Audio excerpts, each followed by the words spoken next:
আসসালামু আলাইকুম। অনেকেই মানে অ্যাডভান্স নিয়ে অনেক কথা বলেন যে অ্যাডভান্স কেন করতে হবে।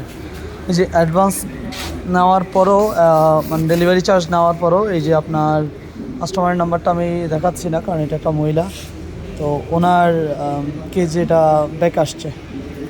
ইভেন আমার এইটা প্রায় 19 থেকে 20 হাজার টাকার একটা কেজের 2টা কেজ, এগুলোও ব্যাক আসছে। মানে বুঝতে পারতেছেন, 1600 টাকা মনে হয় অ্যাডভান্স নেওয়া হয়েছিল। তো প্রায় 18-19 হাজার টাকার কেজ এগুলো রিটার্ন আসছে। তার মানে হলো আমরা এই যে অ্যাডভান্স নিচ্ছি আপনাদের থেকে, এটা নেওয়ার কিছু কারণ আছে। এখন যে আমার ডেলিভারি চার্জ আছে, ডেলিভারি চার্জের সাথে ইটস ওকে ম্যাচ হয়ে যায়। আর আমাদের কেজ এগুলো আলহামদুলিল্লাহ থাকবে না বা থাকে না।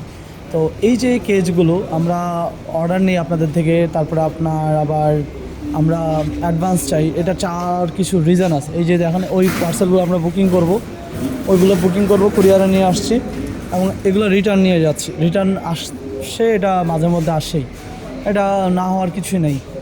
কারণ এই লোক অর্ডার করেছে তার মার জন্য মুরগির খাঁচা, কিন্তু সে পছন্দ করছে পাখির খাঁচা, তার মা এই খাঁচা পছন্দ করে না, বলে যে এটা তো আমি মুরগি পালবো না। এই কাহিনী করে তারা বলতেছে আমরা ভাই মানে বাইরে থাকে ছেলে, মা থাকে দেশে, দেশে এই মহিলা এটা পছন্দ করে না, কারণ এটা হচ্ছে পাখির খাঁচা বলে। আর ওই লোক পছন্দ করছে কারণ এটার মধ্যে আপনার যেন বাচ্চা সহ পালতে পারে।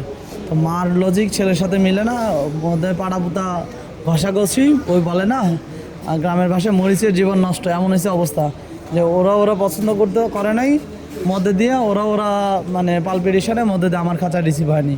তো এই যে ব্যাক আসতেছে, আমরা তো আপনাদের থেকে অ্যাডভান্স চাওয়ার তো কিছু কারণ আছে। কাস্টমাইজ কেজগুলোতে আমরা অ্যাডভান্স বেশি চাই এবং হলো যেগুলো রেগুলার কেজ এগুলোতে আমরা অ্যাডভান্সটা কম নেওয়ার চেষ্টা করি। আসসালামু আলাইকুম।